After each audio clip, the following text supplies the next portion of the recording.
Message today, Exodus chapter 7, verses 17 and 18. Thus says the Lord, by this you shall know that I am with you. Behold, the staff that is in your hand, I will strike the water that is in the Nile, and it shall turn into blood. The fish in the Nile shall die, and the Nile will stink, and the Egyptians will grow weary of drinking water from the Nile. So y'all see, God didn't just tap Egypt on the shoulder. He struck their bloodstream. The Nile was their pride, their economy, their security, their God. They worshipped it, okay? They worshiped what fed them instead of the one who created them.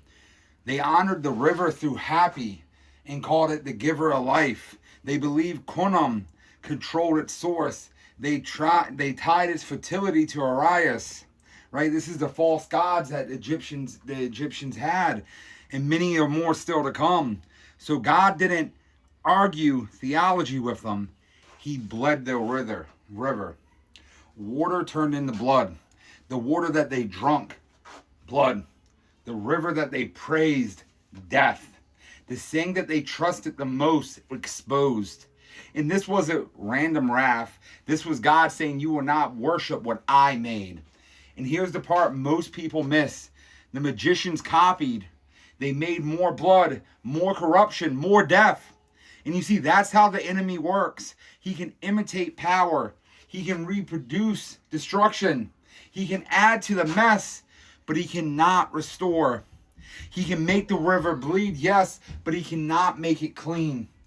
Only God has what it takes.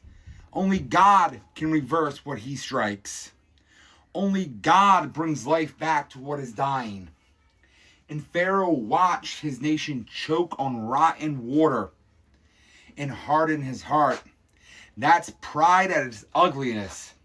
So be careful, because when God hits the Nile up in your life, if it's your money, your influence, your control, your security, right? It's not cruelty, it's confirmation.